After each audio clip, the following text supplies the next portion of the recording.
Hey guys, it's our dividend guy coming at you with another Robinhood portfolio update. Happy Tuesday. Hopefully everybody's having a GGD, a great green day in the market. You know, I always wish the best for my viewers and subscribers. So for today, we're going to go over the overall portfolio value, of course, how it's performing by the metrics, our buying power, what we plan on doing with that by the end of the month, as well as the individual stocks and how they are performing.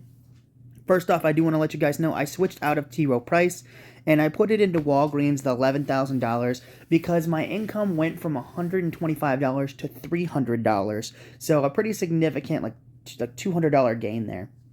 So $180 gain. So I'm excited about that. So that is the big change to the portfolio that I made. Walgreens is not my favorite company. It'll probably be down there with like Altria, but the dividend income that it brings in is substantial. They just did a 50% cut.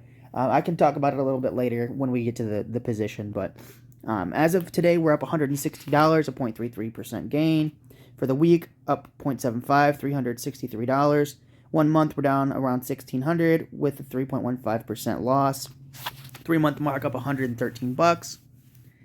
Year to date, which that's not really going to be relevant until later on in the year because we're like a month into the year. But for the 1 year mark, $8,400, 21% return. And then all time, we're up 23 to 97.52, 90% return over the past, what, like 7 years, 18, 19, 20, 21, 22, 23, 24, 25, so 7 years. Sorry, I have to count it because it's crazy. I started investing around 22, and I'm 29 now, so it would make it right around 9 or 7 years. But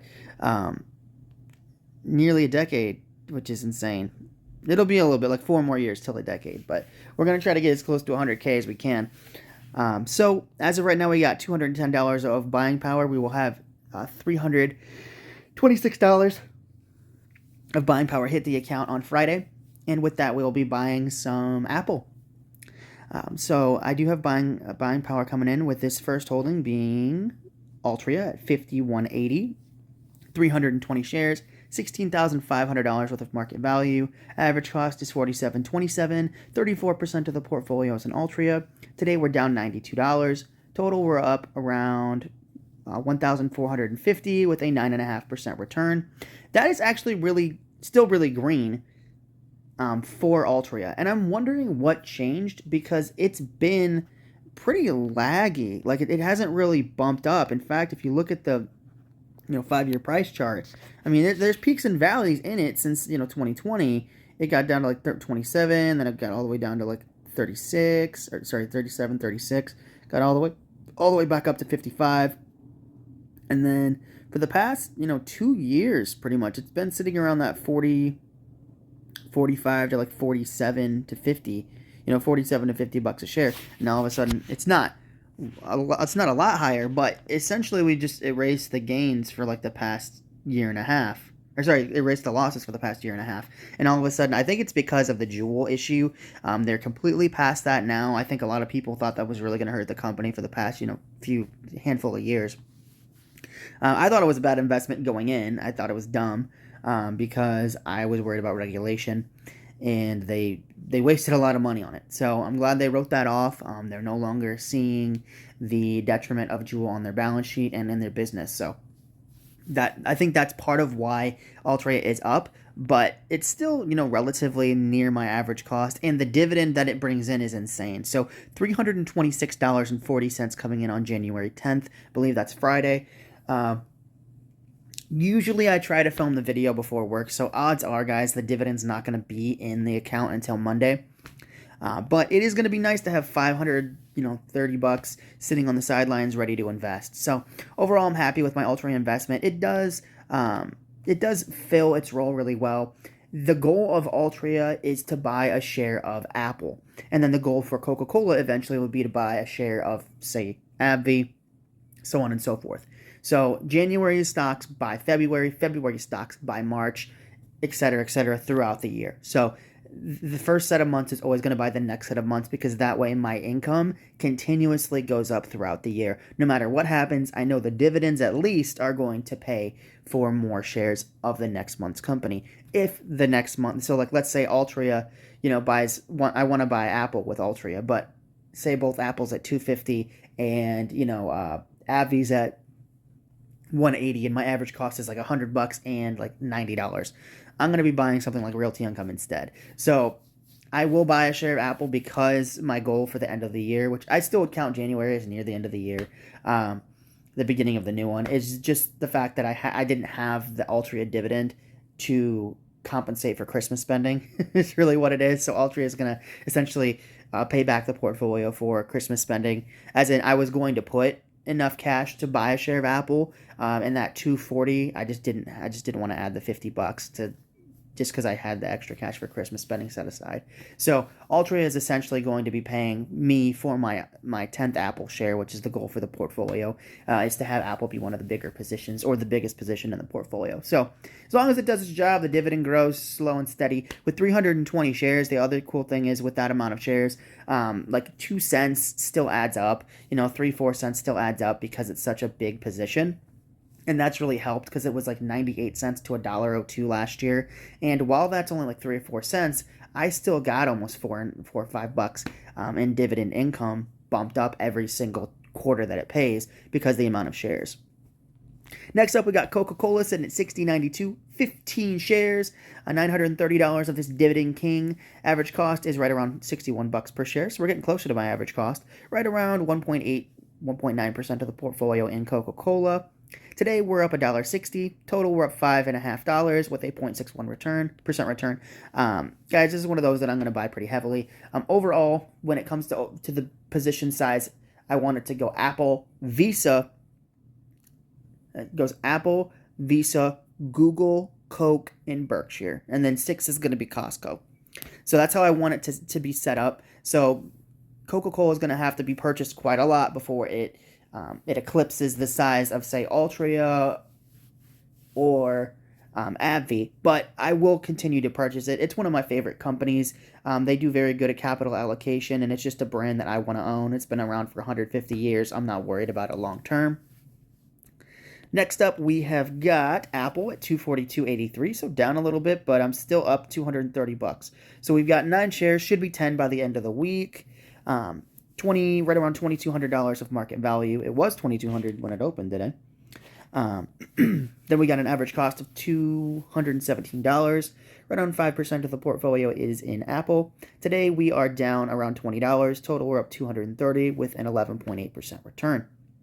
So guys, Apple does not pay a huge dividend, as you can see coming down here. The dividend was $2 on my 8 shares, so I'll get a little bit more now that it's $2.25 now, or $2.50 once I buy that other share. So a very small dividend here, and the reason for that is because they do share buybacks. That's how they reward shareholders. They're less focused on the dividend, and they feel like they can bring more shareholder value for shareholders by buying more of those shares back, as long as they're at a good price. Now, the reason that share buybacks can be tricky is because if they buy it at an inflated price, they're not actually helping investors, are hurting them. So that's why I like Costco so much, because I think it was last year, a couple times now in the past, they could, buy more warehouses. They could, buy back shares, but they decide, our shares are a little overvalued. We don't want to purchase them at these levels. And, it's not going to help us building another store. It's not going to be as profitable. I think that the company would do better if it just rewarded shareholders with a special dividend.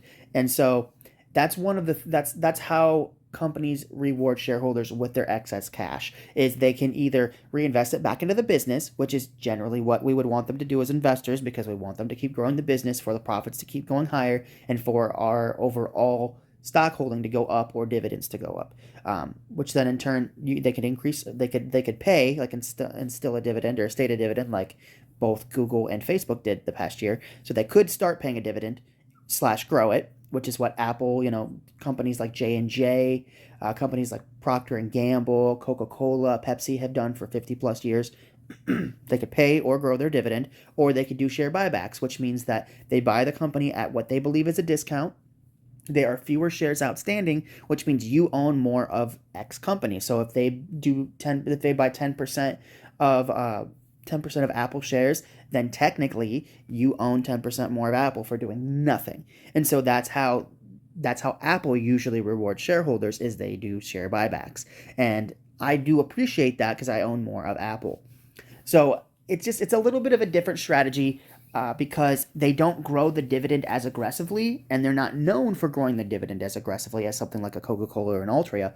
But I want to own it because I love the ecosystem of Apple. I love the management team, and I think that they've done a very good job of allocating capital. They've been very good stewards of money within Apple to both grow the company. I know the earnings have been a little stagnant, but they've grown the company very well historically, as well as the company's in a very special place. It's seen as a luxury product that people want to buy. Now, I do know that some of that has gone away because people are less likely now to keep upgrading because the phones are getting so good now and so advanced that there's it seems there's been less and less of a I need to get that every year, right? But I think over time Apple will keep innovating. I'm not worried about the future of the company, even if the earnings are a bit stagnant for a few years, and the price of the stock is a little overvalued. I think given the innovation and the minds that are at Apple, and just how the company's overall their overall sentiment towards trying to innovate and being the best in that field, just their whole how the company treats its customers, how the company is seen, how the company wants to innovate and really give the best products to their customers, and just overall how the company has been run. A lot of people were worried about when Steve Jobs passed that Tim Cook would run it into the ground. And if you read the Steve Jobs autobiography, you will understand how close Tim Cook and Steve Jobs were from a business perspective. Like Steve Jobs handpicked Tim Cook to he like set him up to be ready to take over the company when he passed. So they're in very good hands, and it's definitely going to be the biggest stock individual position in the portfolio because I love it so much. Then we've got AbbVie at near 180, 95 shares, $17,000 of market value. Average cost is around $95 per share. 35% of the portfolio is in AbbVie. I've noticed it started doing that on Robinhood. See how it switches, but we're on AbbVie. Down $91. Total, we're up $7,900 with a near 89. I'm so used to saying 90%. Up 88%. Guys, this pays $150 a quarter, and this will now be buying Walgreens instead of T. Rowe Price. Then we got Visa at $313.26, 1 share. Of course, market value reflects the stock price. Average cost is around $270 per share. 0.64% of the portfolio is in Visa. Today we are up 26 cents. Total of $45 with a near 17% return on a single share. Guys, Visa is going to be the second biggest position. I love the company. Use it every single day. Honestly, if you were going to go through my spending history, I should definitely own McDonald's too because I eat there like every day on the way to work. So if I had Visa, the trifecta of Visa, Coca-Cola, and McDonald's, it'd be like my everyday eating habits.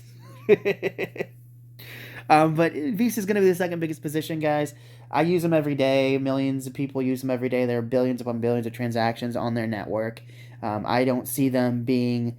I don't see their competitive advantage diluting. I don't see their moat being touched over the long term. And honestly, I feel like this is one of those that I should have just held for the past 5 years and let it grow.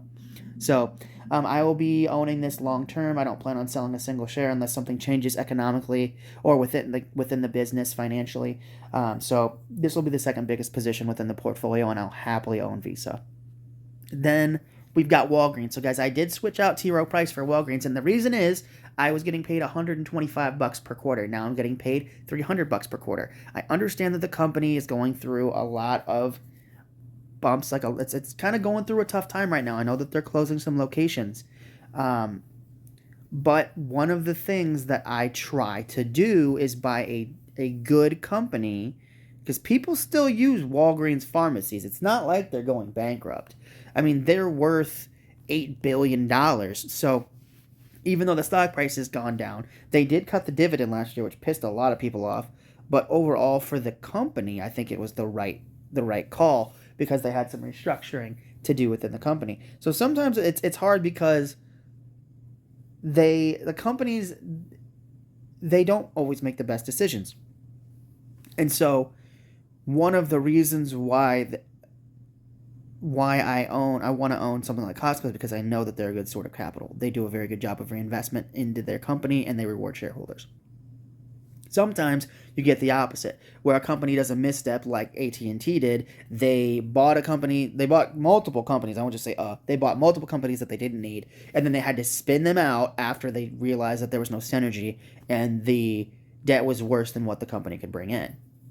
And the debt load of AT&T was just way too much. They bought DirecTV for, I think, billions, and then I know they bought HBO Max, like Time Warner, for billions of dollars as well. So then they spun it out. Now it's Warner Brothers Discovery, and it was such a headache. I don't think that's what's going on here with Walgreens. I think that when I read their call, I went back and listened to their earnings call. They're closing non-profitable or less profitable locations. So just where I live in Iowa, like my girlfriend works at Walgreens, and she works in a different, technically think of it like it's supposed to be like a different town, but technically we live in like Cedar Rapids, right? And Marion's close by, which would be considered like a different town, but it's pretty much the same thing. So like think of it like we have Walgreens here like McDonald's is. Like there's actually more Walgreens in our town than McDonald's. So we've got one in Cedar Rapids, like one in between our two cities, and then we've got one where my girlfriend works. So we've got 3 McDonald's, right? We've got like 5 or 6 Walgreens. So I think it's a good idea. It's almost like Subway too. It's like Subway's almost on every corner. It was almost on every corner too. And then they started cannibalizing each other. Like the locations started eating away at the customer base to the point that, if there's 4 Subways, in a given like 10-mile radius, they're going to start cannibalizing each other. And I think that's what Walgreens is saying too, is some of the locations are technically stealing customers because there's so many like Walgreens in a given location that people don't have loyalty to a certain one. They just go to the one that's closest to them, or go to one on the way home from work. So it's hard because I think they're doing the right thing by restructuring. They're doing the right thing by closing less profitable stores, because in the long term, taking away those stores will actually force people that are going to those less profitable stores to go to the more profitable ones. And I think overall, they'll make more money per store if they close out some of the less fruitful locations. So overall, I think this could be, and I could be wrong, I think this could be like an analytical scandal thing with Facebook. It was $40 a share. If you look at 5 years ago, and I know the stock chart looks terrible, but I owned it at like 45. I've owned it before. So it was at 53. So it's like if you're looking at Walgreens and you're like, oh, well, 20 to 43 is great. 9 to 43 is fantastic. Sounds like Peter Lynch. So even though the stock chart's been down for the past 5 years, which is fine, I'm not in it for the stock price, right? In fact, I want it to go down. As long as if you want to compare it to what I had in T. Rowe Price, right? I was getting paid $125 in T. Rowe Price. It paid $1.25 per share. I was in at like $100. Right now, at the price that I'm currently at, which is, I have 1,200 shares, $11,700 of market value. Average cost is $9.73. 24% of the portfolio is in Walgreens. Today, we're up $3.42. In total, we're up $35 with 8.31% return. So today, Walgreens pays me $300. Today, T. Rowe Price pays me $125. So I'm more than double my dividend income with this move. And the beautiful thing is, now I could buy 2 or 3 shares of T. Rowe Price if I wanted to. Now, if you look at the price of Visa, if I wanted to, Walgreens, with a little extra cash, which I wouldn't mind putting in, could buy me a share of Visa every single month. So I'm using a lower quality company, I will admit, just like I'm doing with Altria, right? Like I think Coca-Cola is an overall better company than Altria. But Altria funds Apple. Walgreens funds, if Walgreens would fund Coca-Cola, that's fine. Then like AbbVie would fund Visa. But I could just I could do that, or I could reinvest and buy like, I don't even know, I haven't looked, like 300 shares, or $300 would buy me 30 shares. and that then would pay me, more money every single month. Um, that would be about $7 more every single month. So just overall, I'm doing the same thing that I'm doing with Altria with Walgreens. And I know some people might be like, "Wow, you sold out. You're gonna have to pay a little bit of taxes." I am, but I did have a pretty decent loss on realty income, so it should actually even out. It actually worked out really well. I'll be surprised if I have to pay anything on my T Rowe Price sell because of my debt consolidation, not debt consolidation, but I sold out of realty income to pay off all my debt, so I'm debt free, and now I'm making double my dividend income for 36912. So I think overall the move is, I mean, I might lose some in the stock price, but with the dividend income growing that much and being able to now purchase, like, I could buy Apple twice, like 8 times a year for free, which is awesome. Which is, honestly, that's the goal. I want every month to be able to buy something like Apple or Visa, like a higher quality company, without me putting money in. But if I put cash in, then I'll just accelerate it even faster. So we'll see, where I want to put the cash when it comes to Walgreens. I mean, Altria has been pretty accounted for when it comes to Apple, but I wouldn't mind adding, 4 or 5 shares of Coke every time Walgreens pays. So I'm excited about that move, guys. The dividend income will be nice. We'll see where the stock price goes. Like I said, it's down pretty heavy for the past year. In the past year, it was 25. It's at 9, so it's lost 15. It says like 60%. So this is the type of move where it's either a make or break, right? Either Walgreens can go to 0, which I don't see it doing, or they'll turn their shit around and it'll go up. Even if it goes up to 20, guys, I double my money, which would mean it's a $22,000 position in Walgreens if it doubles. And on top of that, I will have that $300 of dividend income. So long term, even if it doesn't turn out to get me a 10 to 12% return, even if it does like a 5 or 6% return plus the dividend, I'm fine, right? For me, the goal for Walgreens is for the dividend to stay where it's at. Doesn't even need to grow, right? I'm happy with where it's at. I can buy more shares at a lower price. If it grows, phenomenal, though. That's great. The whole goal for me is to pour money into Apple and to pour money into Visa. And eventually, once those are, once Apple and Visa are sitting at, 20, 30% of my portfolio, then I'm going to pour money into Google. And I'm going to pour money into Costco and pour money into Berkshire. So that's the long-term goal, guys. It's like I'm trying to find relatively safe bets that over the long term I think will appreciate, and the dividend income will either grow or stay the same, and I'll buy more shares if it doesn't grow. And using that income, I think will accelerate the overall portfolio. So that's the long-term goal, guys. Walgreens will go ahead and buy Apple, or Altria will buy Apple, and Walgreens can buy Visa, right? Or Walgreens could buy a couple shares of Google or something like that. And then, of course, with the watch list right now, we've got Realty Income. I will be buying this back, guys. I don't care about the price as of right now, but I did own 170 shares. I want it to be a 200 share position. So, I mean, honestly, if Apple stays going up and I think it's overvalued, when Altria pays, I can go ahead and buy 4 or 5 more shares back of Realty Income. So I would want to buy Realty anywhere between $50 to $59 a share. Then with Costco, honestly, even if it's at $900, I think this is going to be like a $2,000-$3,000 stock in the future.